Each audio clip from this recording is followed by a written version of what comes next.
Another type of pollution that harms the environment and living beings in a big way is noise pollution.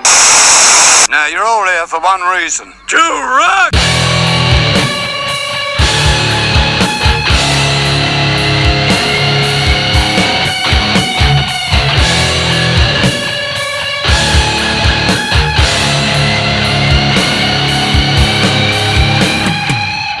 What's up, everybody? Here's another episode of Noise Pollution. We've been away, so we've skipped a week, but better late than never, as they say. Let's kick things off right now with a track from Age of Emergence.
All right, that was Your Kingdom Dies by Age of Emergence. Check them out. Really love that song.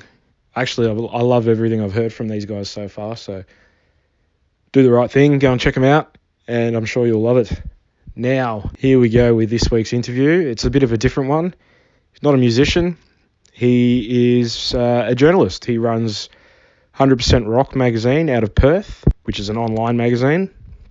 The website's been going strong for, I think we say 7 years now, and it's just always full of awesome content. He's a great writer. He's a great person, good friend of mine, has been for a long time. He's also a chef, and he's also a writer, as you'll hear in the interview. But here it is. Here's Shayne Pinnegar. So for those who don't know who you are and not aware of who you are, you're the mastermind behind the 100% Rock magazine website. I like that. Call me a mastermind again. Yeah, that's cool. Yeah. So give us a bit of background on how did you get into writing to begin with, and then obviously how did you get into music as well as a youngster? Oh, geez.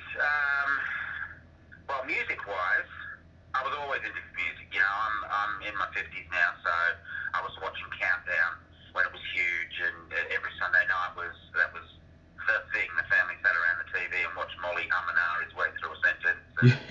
And all that music was just this big barrage of amazing and shit stuff, because that was the beauty of Countdown. You got equal doses of amazing and shit. Totally. But you can still, like all these years later, you can still remember every single lyric of all the shit stuff as well, because it was just there in your face. But my uncle, when I was about 11 or 12, I guess it was, I discovered his record collection, and it had early Black Sabbath and Deep Purple and Status Quo and Budgie and Uriah Heep and Led Zeppelin, and my eyes opened, and I just went, wow, This stuff. This is the stuff. This is what I've been looking for, because before that I'd been went through a big Beatles phase, of course, I think everyone does, and then I found all those early metal, and then when I was in high school, I went to one school for year 8, 9, 10, then I went to another for year 11, 12. And as I got to year 11, the first day pretty much, I sat next to this guy, Billy, and he started chatting, and Iron Maiden, there you go. And I was like, who are these maidens? What are these all about? And so I ended up around his place within a few days and listening to his records, and he had an older brother, and then that was heavy metal then for about 3 or 4 years with nothing else got a look in. Yeah. And that was amazing. And I guess I always wanted to write. I mean, I remember being 12 and sneaking in to use Mum's typewriter and just trying to type up stories and stuff, and then getting told off for wasting paper and printer ink, or typewriter ink in those days. Yeah. The ribbons. And I guess there was an insecurity about that, and not being encouraged to do that, so I didn't do a lot of that fictional writing. But all through my 20s, I was like, oh, well, maybe I'll be a journalist. Maybe I'll write about music, because I love music so much. And I was writing little reviews and little articles and things like that by myself. But then, back in those days, I guess the equivalent of an online magazine would have been like a little fanzine that people photocopied and handed around. But I never knew anyone who did that sort of stuff, and I didn't know how to do it myself. So I kind of wanted that without really talking to anyone about it, and without ever making any moves towards that. Yeah. And then by the late 2000s, the technology was there, as you know, with the internet and everything, and it just started popping into my head a lot more. And I met someone, and his experience had mirrored mine to a certain extent in terms of music and in terms of wanting to write. And this is where you start to co-found the Rock Pit. That's right. Yeah. Yes, rockpit.net. And so I said over a couple of beers, this is what I want to do, and I think it's got the tech there, but I don't want to do it by myself. I want to do it with someone and support each other. He was keen, so we did that and built that up for over 3 years. Really, it started getting a bit of a momentum of its own. I mean, nowadays you can't swing a cat without hitting 10 online magazines or blogs or whatever. No. Back then, they were a lot thinner on the ground, so we were doing something that was a little bit out there and a little bit unique, and we made a few waves and got a few good interviews and got a bit of advertising and that sort of stuff. But that relationship broke down pretty much. All went pear-shaped, yep. Yeah, and without going into too much detail because it needs to relive the shit times. Yeah. But when the dust settled from that, I just kind of thought, you know what? I can do this by myself. I know how to do it. I did most of it with that anyway. So I started 100% Rock, and what are we now? We're 6-7 years, coming up to almost 7 years, and we're just on the cusp of 20 million web hits. So that's been pretty cool. Yeah. So you co-founded the Rock Pit, and for lack of a better term, you got fucked over there. And that sort of motivated you to go out on your own and start 100% Rock, didn't it? Yeah, fucked over the technical description. Yeah, exactly. Yes, basically that was it. And I tried to buy the guy out a couple of times, offered him money to sell his share of it to me, even though I wasn't making money. It wasn't a financial thing, but I'd still done the right thing and offered, and it just got to a point where I couldn't get a straight or an honest answer out of him about anything, and then passwords were magically changed and lies were told, and I just preferred not to work with liars, basically. Fair enough. So I started 100% Rock, and then Todd, who was photographing a lot and doing the occasional review, and he's based out of Detroit in America. He was doing a bit of stuff for Rock Pit, but then when I started 100% Rock, very shortly afterwards, he jumped ship and came on board with me. And so he does loads and loads of stuff, which is great, and that gives us a look into the US market. And yeah, it's just gone from strength to strength, really, which has been cool. Yeah. Was there anything that you decided to do differently with 100% Rock, like maybe as far as covering more bases than what you'd done with the Rock Pit in the past? Absolutely. I mean, I'd always seen Rock Pit as a way to not just cover music, but also cover books, cover movies, cover comedy shows. Yeah, pretty much be a total pop culture sort of a website. Yeah. And cover all those bases. But there was resistance to that. I was the only one into doing that sort of stuff. And to a certain extent, with 100% Rock, I still am. Other contributors are mostly music-based in their interest. They're mainly interested in music. So I do a bit of this and a bit of that, and just cover all the bases and just try to keep everything interesting. Because, I mean, my perspective is no one's sitting there only liking music. I mean, people who put a record on or go to a gig, at other times, they're going to watch a movie. Or they're going to absolutely. Read a book. Yep. So why wouldn't they want to read about something else? It doesn't have to be rock and roll based. So, and also with the music, we're a lot more flexible in terms of what we'll cover. So if there's a pop thing or a country thing that we're interested in, then we'll write about it because it pays to be eclectic. I mean, we've all got pretty wild tastes, so why not indulge them? Yeah, absolutely. And being eclectic and diverse is going to get more people, more traffic to the website as well. So it's always a good thing. Yeah, it's interesting what spikes in terms of readership. I mean, the single most popular interview that we've done on 100% Rock in those 7 years has been with Sam Brown, who of course had the big hit with the song Stop in the 80s. Yeah, yep. And she went on, she had a lot of vocal problems. She found she couldn't sing properly anymore, and there was no medical reason for it. And she formed ukulele clubs in England. And I interviewed her, I guess it was 3 or 4 years ago now, and that is, without that, just the readership of that just never stops. There's a couple of dozen people read that interview every single week. And so we're up in thousands and thousands of people have read that over the last few years. So you just can't pick what's going to be popular and what's not. I mean, you can interview someone like Slash or whatnot, which I haven't, as an aside. But you could do that, you might get 200 people read it really, really quickly, and then because he's doing lots of interviews, no one else bothers reading it, or like a couple of people a week will read it for years. Yeah, yeah. But with this one, for some reason, this was the most in-depth interview she'd done in a few years, and a lot of people were interested in what was going on. And it never fails to get a few dozen people every single week. So you just can't pick what's going to be popular and what's not. So No, and as you said, it pays to be eclectic and pays to throw different stuff up there, and you never know what might happen. absolutely. Now, I go back a fair way with you, back to when you were with the Rock Pit and everything like that. And so I know quite a few of the bigger artists that you've interviewed, but there's one story you've got which I absolutely love. So could you just tell us? What you're going to say. Yeah, I know you do. Could you tell us the story of interviewing Alice Cooper? Well, as you know, and as I'm sure your listeners probably guess, most of the interviews we do are over the phone. Yeah. It's rare nowadays that an artist has the money behind them to do a promotional tour and do face-to-face interviews. It's just more convenient. You pick up the phone, you got a set amount of time, you ask your questions, you hang up, and then he goes or she goes on and does another interview. Yeah.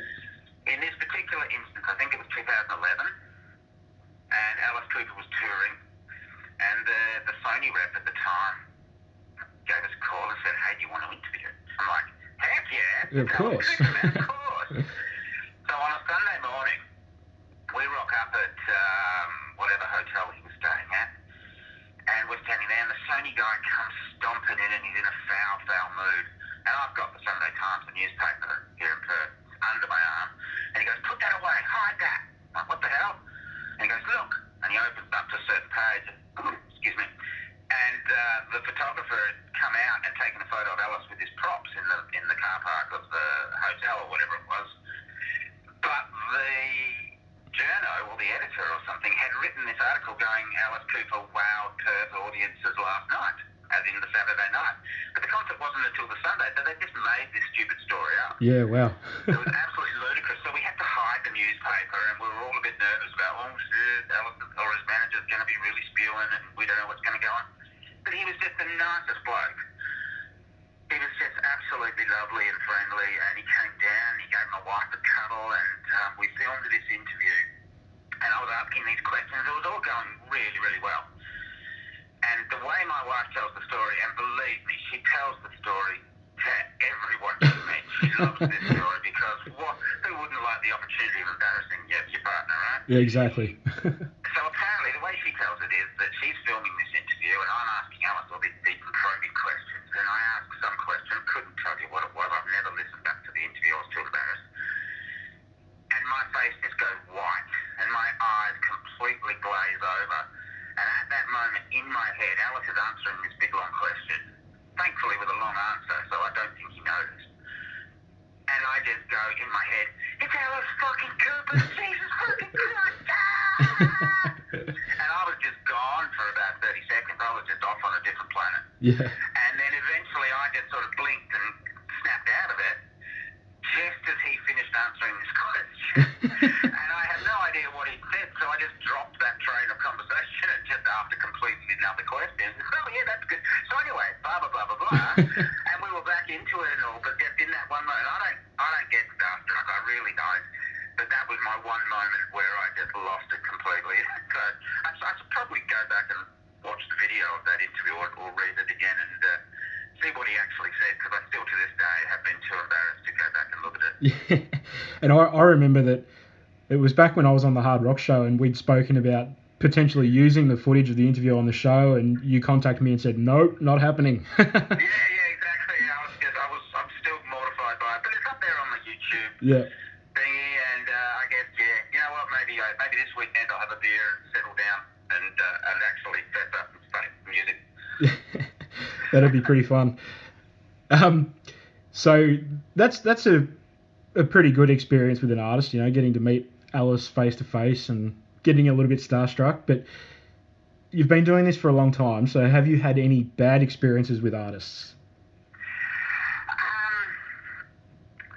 Not bad in terms of aggressive. I mean, I pissed Scott Ian off once. I was in a bit of I was trying to be funny, and he wasn't in the mood to try and be funny. He was very New York. Yeah. And I was trying to be a smart ass and ask a couple of humorous questions that I thought would get a chuckle out of maybe an Aussie rocker would have chuckled at him or been a bit more tolerant, but he just wasn't in the mood. He just shut me down within seconds. That's actually hilarious because I've been doing this for a long time as well, and Scott Ian is one of the only people that's ever sort of cracked the shit at me as well. Really? Yeah. Well, there you go. It wasn't just me. I thought maybe I was just being too much of a dick, and he wasn't in the mood for dickness that day. Well, I asked him, and I thought my question was reasonable, but I asked him about his involvement with so-called supergroups, because there's been SOD, the Damn Things, you know, he's been in a few, Motor Sister, and there was one more. It's not coming to mind right now, but anyway.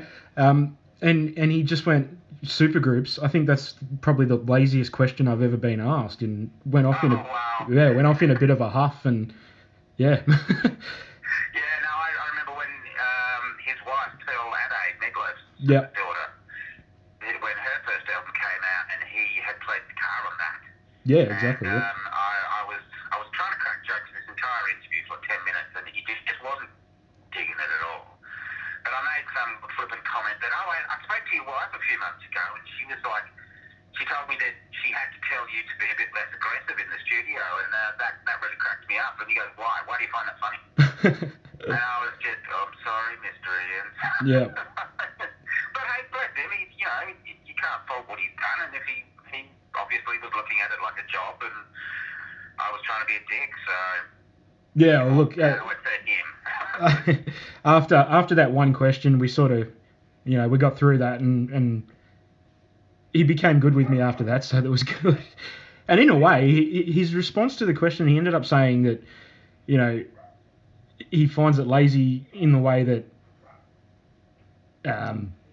people use it to describe his output for a lot of material and whatever, and the supergroups to him aren't the bands that he plays in. They're the Led Zeppelins and the Black Sabbaths, and it sort of helped me come away with a different perspective as well. So it ended up being good.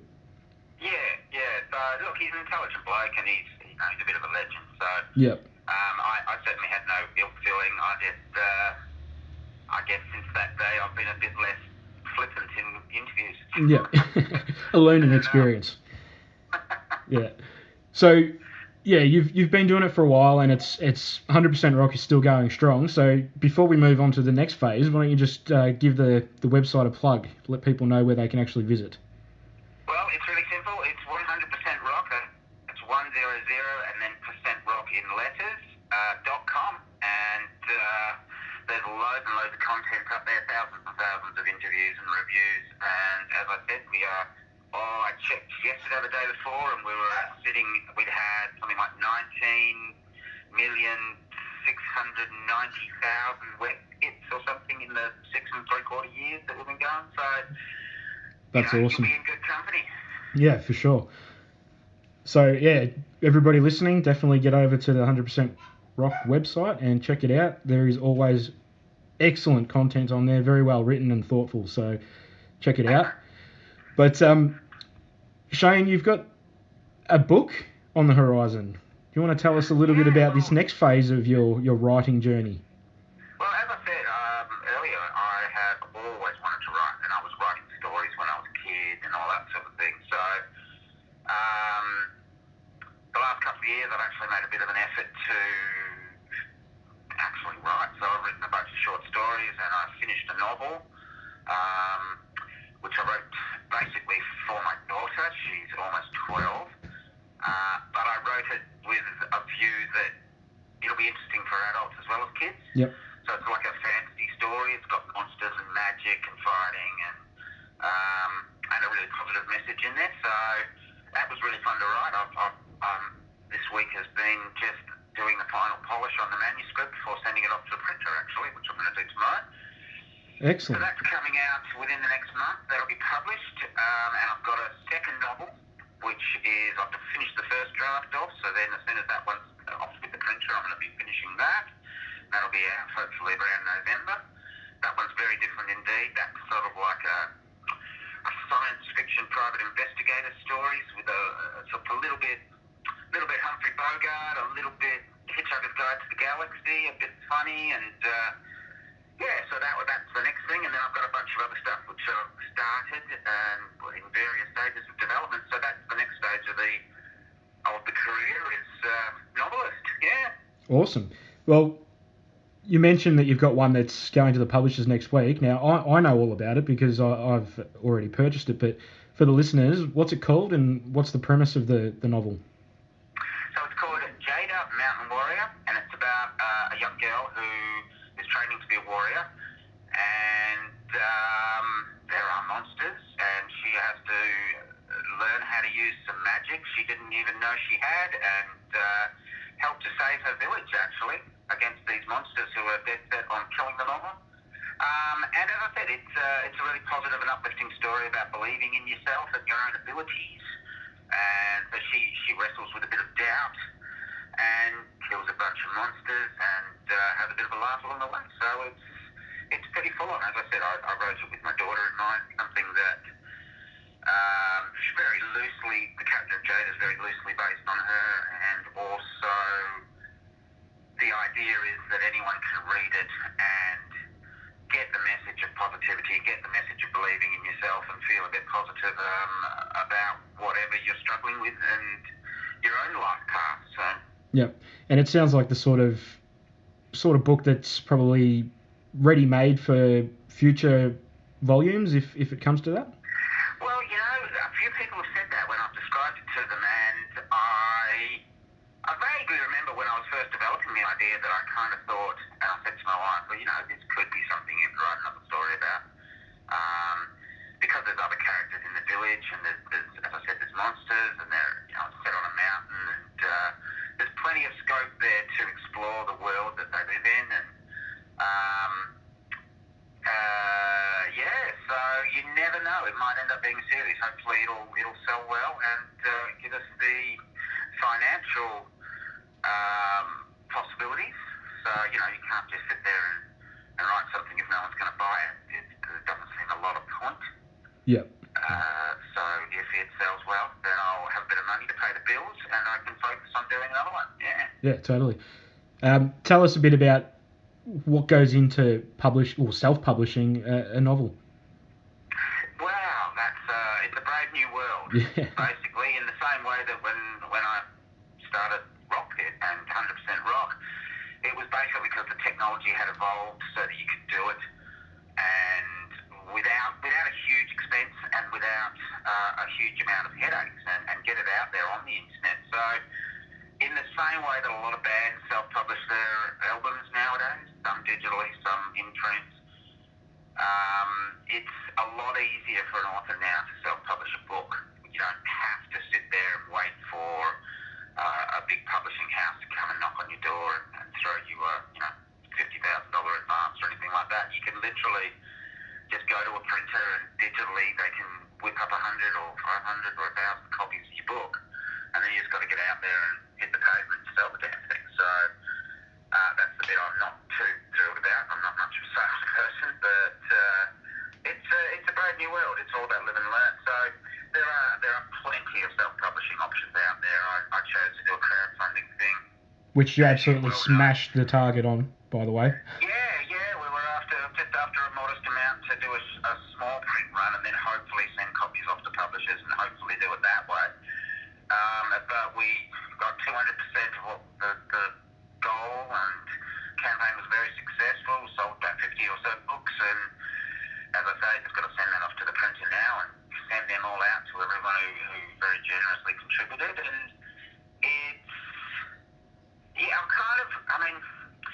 you Google self-publishing and there are a zillion people on the internet who'll tell you how they did it or very willingly take your money in terms of guiding you through the process or doing all the heavy lifting themselves. But I chose to do it very much myself.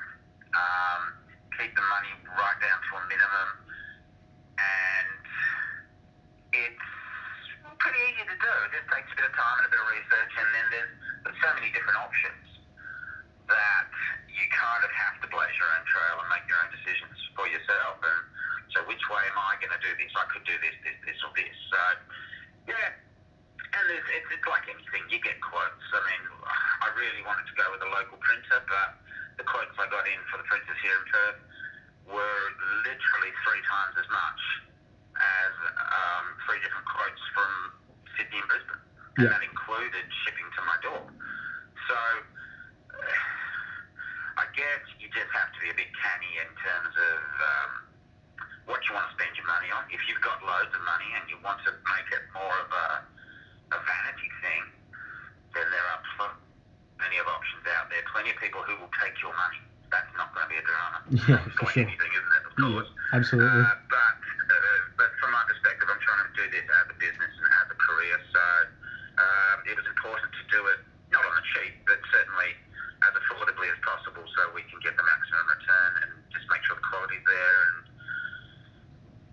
that's where we're at. So as I said, going off to the printer tomorrow, very exciting. So it's going to be a bit of a thrill.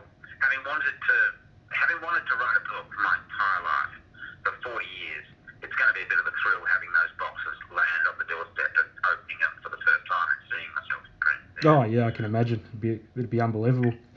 Yeah, well, exactly the same as Joe Bloggs, the guitarist, who gets his first CD or vinyl. Exactly. Yeah. You just go, woo! It's going to be exciting. Yep. The payoff. Yes, the money shot. Yeah, exactly. So you said that it's going to the publishers tomorrow, and I'm just wondering, is it something that people can still purchase, or is this sort of a limited run and that's it? No, what's going to happen is as soon as this manuscript is done and sent off to the printer tomorrow, then I'll be focusing on the website, which is ShaynePinnegarWriter.com. And so there'll be a sales page on there, and that should be up by Monday, I would imagine. And you can purchase an actual copy of the book, and also next week I'll be publishing the novel digitally on Amazon through Kindle Direct Publishing. Yep. And so people, if you've got an e-reader and you'd rather not spend the extra money and get a book, it is cheaper to buy an e-book. And so people can download it, and we'll be able to read it from next week. So once again, all very exciting and a little nerve-wracking to know that my baby's going to be out there in the world, and any Joe troll can have a bitch and moan about it, which will be fun. Yeah. Wait for the reviews to pour in and... Well, this is it. I've given a few bad reviews in my life, so it'll be interesting to see if anyone out there's got a grind and wants to have a little go at me just because they got a bad one off of me. So just been waiting for their moment to get you back. Well, as we discussed earlier, there are people out there I've worked with in the past who I didn't end happily my association with. Yeah, so they're the sort of people that we're half expecting will take this opportunity to have a go. And, let them. Yep. I'm a firm believer in karma and in taking the high ground and doing the right thing. So if people want to be that petty, and if their life revolves around cutting other people down instead of doing something positive and uplifting in the world, then I guess that's just who those people are. That's it. Well, thanks for your time today, Shayne. It's been awesome speaking with you, and congratulations on 100% Rock, going strong, and of course, huge congratulations on Jada Mountain Warrior. I'm looking forward to having a copy of it in my hands. Thanks, mate. Much appreciated. Thank you for your time, and thanks for the support, as always. No worries. All right, that was our little chat with Shayne Pinnegar, the founding member of the Rock Pit, and also current owner and head writer, head editor of 100% Rock magazine out of Perth. So jump over to their website, check it out. Like I said, always great stuff on there. And check out his book that he's about to release, Jada Mountain Warrior. That is all for Noise Pollution today. Tune in next episode for an interview with John Gallagher of Raven.